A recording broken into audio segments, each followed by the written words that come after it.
یہ معاملہ شروع ہوتا ہے ڈسکا سے. لوگ بھول جاتے ہیں, اور میں آپ کی پروگرام میں بیٹھ کے لوگوں کی یاد دہانی کراتا ہوں. ڈسکا میں کیا ہوا تھا؟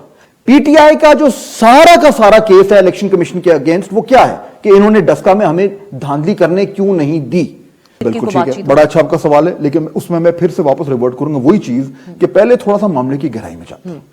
الیکشن کمیشن پہ پی ٹی آئی کو کیوں اعتراض ہے, وائی؟ اور اس کو اگر آپ وہ جو اس چھلکوں کو آپ اتارنا شروع کریں نا, تو نیچے پتہ کیا نکلتا ہے؟ ڈسکا. یہ معاملہ شروع ہوتا ہے ڈسکا سے. لوگ بھول جاتے ہیں, اور میں آپ کی پروگرام میں بیٹھ کے لوگوں کی یاد دہانی کراتا ہوں. ڈسکا میں کیا ہوا تھا؟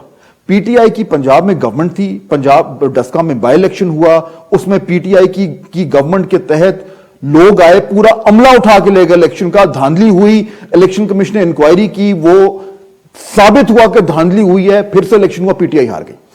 پی ٹی آئی کا جو سارا کیس ہے الیکشن کمیشن کے اگینسٹ, وہ کیا ہے کہ انہوں نے ڈسکا میں ہمیں دھاندلی کرنے کیوں نہیں دی.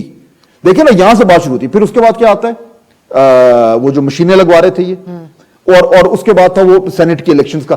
اب سا ہر چیز میں اگر الیکشن کمیشن اپنی کانسٹیٹیوشنل پاورز استعمال کر رہا ہے اور وہ جو فیصلہ کرتا ہے وہ پی ٹی آئی کو اچھا نہیں لگتا, تو الیکشن کمیشن خراب ہو گیا. میں تو مکمل طور پر اس بات کو رد کرتا ہوں کہ الیکشن کمیشن نے پی ٹی آئی کے خلاف